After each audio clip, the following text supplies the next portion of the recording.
నమస్తే. శ్రీ గురుభ్యో నమ. శ్రీమాత్రే నమ. ఆదిత్యాయ చ సోమాయ మంగళాయ బుధాయ గురు శుక్ర శనిభ్యే రాహవే కేతవే నమ. పంచగ్రహ కూటమి ఇది ప్రస్తుతం మనం ఎక్కడ విన్నా, ఎక్కడ మనం చూస్తున్నా ఈ మాట వినబడుతూ ఉంది. పంచగ్రహ కూటమి అంటే ఏంటి? 5 గ్రహాలు ఒక చోట ఉండడం. మరి ఈ 5 గ్రహాలు ఎప్పుడు లేవా? ఎందుకీ సందేహాలు? ఎందుకు ఇంతమంది ఇన్ని రకాలుగా చెప్తున్నారు? ఇది ఆలోచిస్తే పంచగ్రహ కూటమి అనేది ఎప్పుడూ వస్తూనే ఉంటుంది. ఎక్కడైతే ఎప్పుడైతే ఏదో ఒక రాశిలో 5 గ్రహాలు, ఎందుకంటే చంద్రుడు రెగ్యులర్‌గా 2.5 రోజులకు ఒకసారి మారుతూ ఉంటాడు కాబట్టి ఎక్కడో ఒక చోట ఈ 5 గ్రహాలు కలవడం అనేది కనిపిస్తుంది. అంతకుముందు మనం మకర రాశిలో కూడా చూసాం. అయినా మరి ఇప్పుడు ఎక్కడ చూసినా ఈ పంచగ్రహ కూటమి రాబోతుంది. దీనివల్ల నష్టాలున్నాయి, కష్టాలున్నాయని చాలామంది మనం వింటూ ఉన్నాం. దానికి తోడుగా ప్రేక్షకులు కూడా రకరకాలైనటువంటి అనుమానాలు, నిజంగా అలా జరుగుతుందా, జరగదా అని. ఎప్పుడైనా సరే 5 గ్రహాలు ఒక్క చోట ఉన్నాయి అన్నప్పుడు పెద్ద మార్పు కనపడకపోవచ్చు. కానీ అందులో ఇలా ప్రత్యేకించి చెప్పుకోవడానికి కారణాలు కొన్ని ఉంటాయి. ఏంటి అంటే ఇప్పుడు రవి, కుజుడు, రాహు ఇలాంటి గ్రహాలు కలవడం అనేటువంటిది కొద్దిగా ఇబ్బందికరమైనవే. ఇలా ఉన్నప్పుడు ప్రత్యేకించి ఈ పంచగ్రహ కూటమి వల్ల ఇబ్బందులు కలుగుతాయి అని, లేకపోతే ఏదో ఒక మార్పు ఉంటుంది. ఇబ్బందులు అంటే అంటే ఒక కొత్త రకమైన మార్పు ఉంటుంది. అది ఉంది అంటే అది మంచిదా, చెడుదా? మంచిది కావచ్చు, చెడుది కావచ్చు. ఏదో ఒక మార్పు అయితే ఉంటుంది అని చెప్పేటువంటి తత్వం. మరి ఇది ఎప్పుడు జరుగుతుంది ఏమిటి అంటే ఫిబ్రవరి మరి అమావాస్య నుండి 3 రోజులు అంటే 17, 18, 19 ఈ 3 రోజులు కూడా మనకి పంచగ్రహ కూటమి ఉంటుంది. ఈ పంచగ్రహం 3 రోజులే ఉంటుంది కదా, తర్వాత ఉండదు కదా అంటే ఈ 3 రోజుల తర్వాత వచ్చేటువంటి కాలంలో కూడా ఈ గ్రహం ఒకచోట ఉన్నందువల్ల వచ్చేటువంటి ఫలితాలు చాలా ఉంటాయి. ఆ ఫలితాలు ఉండడం వల్ల మనకు అనేక రకాలైనటువంటి మార్పులు ఉంటాయి. అమావాస్య నుండి 3 రోజులు కూడా మనకి పంచగ్రహ కూటమి ఉంటుంది.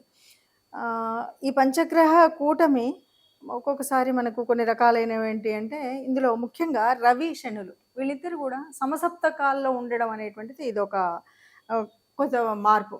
దీనివల్ల మంచి మార్పు ఉందా, చెడు మార్పు ఉందా అంటే కొంతమందికి మంచి మార్పు అనిపిస్తుంది, కొంతమందికి చెడుగా ఉంటుంది.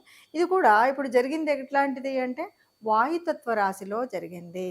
వాయుతత్వం ఉన్నప్పుడు ఒక రకమైనటువంటి ఆ వాయువుకు సంబంధించినటువంటి అంటే ఆకాశంలో జరిగేటువంటి కొన్ని ఉంటాయి కదా. వాయువు అంటే మనం చెప్పాలంటే ఏరోప్లేన్ ఇలా ఉంటాయి కదా. ఇలాంటి వాటిల్లో ప్రయాణం చేసేటప్పుడు కానీ, వాయు గుణం కలిగినటువంటి వాటిలలో కానీ మంచైనా చెడైనా వాటి వల్ల లభించేటువంటి స్థితి అయితే మనకు కనపడుతుంది. అంటే ఇది కుంభరాశిలో వాయుతత్వంలో జరుగుతుంది కాబట్టి ఇది జరుగుతుంది. ఇంకా ఒక మాట అయితే చెప్తారు. ఎందుకు అంటే ఇక్కడ మనకు ఉన్నటువంటి పంచగ్రహాలు ఏమిటి అంటే మనకి రవి ఉన్నాడు, రాహు ఉన్నాడు, తర్వాత కుజుడు ఉన్నాడు. అంటే ఇవి కుజుడు, రవి, రాహు ఇవి కొంచెం మనకు ఇబ్బంది కలిగించేటువంటివే అని మనం చెప్పేటువంటివే. అలాగే ఇక్కడ మనకు ఈ రాశుల వల్ల రవి, రాహులు ఉన్నాడు అంటే ఒక పితృదోషం కలుగుతుంది. ఇవి మనకు చెప్తున్నటువంటి మాటలు. ఇవన్నీ కూడా మనం ఇప్పుడని కాదు, ధర్మసింధు అలాంటి గ్రంథాల్లో గనుక చూసినట్టయితే మనకు కనిపించేటువంటిది ఏంటంటే ఎక్కడైనా సరే ఈ గ్రహాలు ఒక చోట ఉన్నప్పుడు వచ్చేటువంటి ఇబ్బంది ఏమిటి అనేది మనకు తెలుస్తుంది.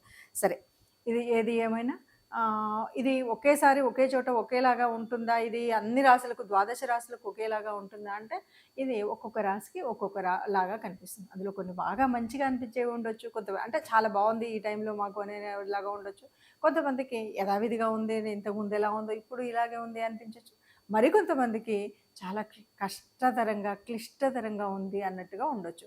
మరి ఈ తేడాలు ఎలా ఉన్నాయి, ఎవరికి ఎలా ఉంటాయో ఒక్కొక్క రాశికి మనం అంటే ద్వాదశ రాశుల వారికి ఎలా ఉన్నాయో చూద్దాం. మిథున రాశి. మిథున రాశి వారికి మరి ఎలా ఉంటుంది? ఎలా ఉంటుంది అంటే మిథున రాశి వారికి పంచగ్రహ కూటమి ఎక్కడ జరుగుతుంది? ముందుగా మనం కనుక అది చూస్తే 9వ స్థానం. 9వ స్థానము అంటే ఇది భాగ్యస్థానము అనొచ్చు. భాగ్యస్థానము మరి భాగ్యస్థానంలో ఎలా ఉంటుంది అంటే మనకు తెలుసు ఇక్కడ అనేక రకాలైనటువంటి పూర్వపుణ్య ఫలాలు ఉంటాయి. పితృస్థానము, గురుస్థానము ఇలాంటి స్థానంలో జరిగినప్పుడు ఎలా ఉంటుంది అంటే ఒకవేళ నిజంగా పితృదేవతలు లేదు మనకి ఉన్నటువంటి గురువుల వల్ల ఏదో ఒక ఆశీర్వచనం దొరికేటువంటి వ్యవస్థ ఉండి నిజంగా ఈ సమయంలో కనుక గురువులు తారసపడ్డా, లేకపోతే ఏదైనా మనకి పీఠాధిపతులు ఇలాంటి దేవాలయాల్లో ఉండేటువంటి ఋషి పరంపర ఎవరైనా ఉన్నప్పుడు వాళ్ళు కలిసినట్టయితే చక్కగా వారి దీవెనలు లభిస్తాయి, చక్కగా ఉంటుంది. అలాగే మన తండ్రి నుండి కూడా మంచి దీవెనలొస్తాయి, బావుంటుంది. కానీ మిగతా వీళ్ళ వల్ల ఇప్పుడు మనం అనుకోనేటువంటి పెద్ద అంటే ఈరోజు మనకు ఆ పీఠాధిపతి దీవించాడు కాబట్టి ఇక అనుకోనంత లాభం వస్తుంది. అలాగే మనకు నాన్నగారి దీవెనలు ఎక్కువగా ఉన్నాయి. గురుదేవులు నేను చదువు చెప్పినటువంటి ఆచార్యుల దీవెనలు ఎక్కువగా ఉన్నాయి కాబట్టి నేను అన్ని వేళలా ముందుంటాను అనే విధంగా కాకుండా ఈ రాశి వారికి కూడా పూర్తిగా చెప్పాలంటే మాధ్యమంగానే ఉంటుంది. అంటే పెద్దగా మనం పరిగెత్తి ఏదో చేస్తాము అనేటువంటి స్థితి ఉండదు. అలా అని నెమ్మదిగా నడుస్తున్నాము అనేటువంటి స్థితి ఉండకూడదు. ఈ 2 కూడా ఉండకుండా ఉంటాయి కాబట్టి మనం ఇక్కడ చేసేది పెద్దగా ఏం లేదు. అయినప్పటికీ కూడా మనం కూడా అంటే ఈ రాశివారు ఏ రాశివారు? మిథున రాశివారు. మిథున రాశివారు ఏం చేయొచ్చు అంటే తప్పకుండా వీరు కూడా మన నవగ్రహ మండపానికి వెళ్ళడం, ఇష్టదేవత ఆరాధన చేయడం అనేటువంటిది తప్పనిసరిగా చేయాల్సినటువంటి స్థితి. ఎందుకంటే నవమము అంటే ఒక్కొక్కసారి మనం పరిచయించకుండా ఉన్నట్టయితే కొన్నిసార్లు ఏదైతే మనం గురుదేవుల ఆశీస్సులు లేకపోతే పెద్దల మార్గదర్శనం అంటున్నామో అది లభించకపోయేటువంటి నష్టం కూడా కలగవచ్చు. కనుక మనం ఇలాంటి దేవత అనుగ్రహం పొంది ఉంటే కనుక తప్పకుండా మన గురుదేవులు కానీ, పితృదేవతలు కానీ వారి యొక్క అనుగ్రహం పొందేటువంటి అవకాశం ఉంటుంది.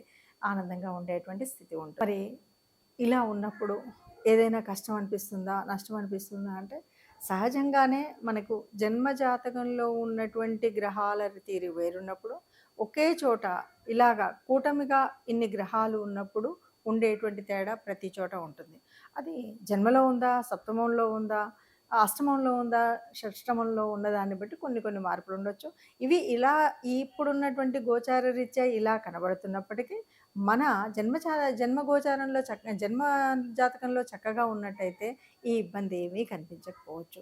ఏది ఏమైనా మనం ఎందుకు చెప్పుకోవడం అంటే ముందు జాగ్రత్త కోసం చెప్పుకోవడం. అంటే ఈ సమయాల్లో ప్రయాణాలు చేయకుండా ఉండడం కోసం కానీ, లేదా పరిస్థితి ఇలా ఉంది కాబట్టి అనుకోకుండా వచ్చేటువంటి కష్టాలను తట్టుకోవడం కోసం ఆర్థికంగా కానీ, ఆరోగ్యరీత్యా కానీ వచ్చేటువంటి నష్టాలు అవి రాకుండా ఉండడం కోసం చేసేటువంటి ఫలితాన్ని మనం పొందేటువంటి ఫలితం కోసం చేసేటువంటి ప్రయత్నమే ముందుగా చెప్పుకోవడం.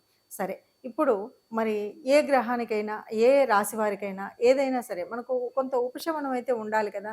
ఏ రకంగా ఉన్నా సరే మరి ఇలాంటి పరిస్థితుల్లో మనం తట్టుకొని గట్టిగా నిలబడాలి అంటే నిబ్బరం కావాలి.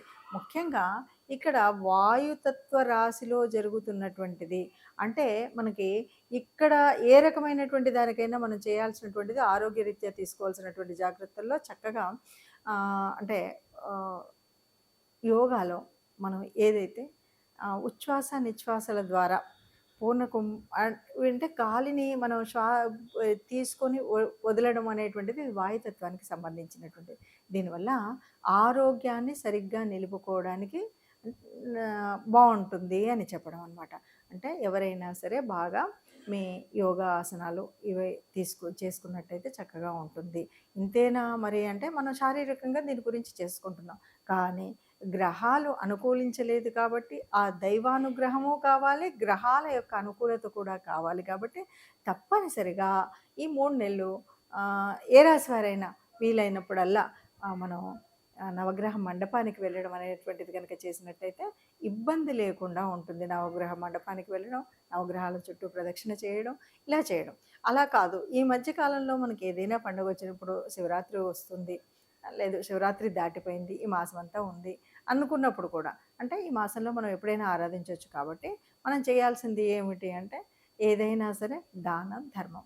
ఈ దాన ధర్మాలు చేయడం, గోశాలకు వెళ్ళడం ఇలాంటివి చేసినట్టయితే మనకు అనుకున్నటువంటి అంటే తప్పనిసరిగా ఈ పంచగ్రహ కూటమి ఇలా ఉంది కాబట్టి నాకు సప్తమంలో ఉంది, నాకు అష్టమంలో ఉంది, దీనివల్ల ఈ నష్టం వస్తుంది, కష్టం వస్తుంది అనుకున్న వాళ్ళందరికీ కూడా ఏ ఇబ్బంది రాకుండా పెద్దగా లాభాలు లేకపోయినా ఇబ్బందిగా ఉన్నది అనేటువంటి రాసుల వారికి ఇబ్బంది లేకుండా ఉండడానికి తప్పనిసరిగా గోశాలకు వెళ్ళి గోగ్రాసం సమర్పించడం, మీ ఇష్టదేవత ఆరాధన చేయడం అనేటువంటిది కనుక చేసినట్టయితే ఏ కష్టం లేకుండా అందరం కూడా ఈ పంచగ్రహ కూటమిలో కూడా సుఖంగా, సంతోషంగా, ఆనందంగా, ఆరోగ్యంగా ఉంటారు.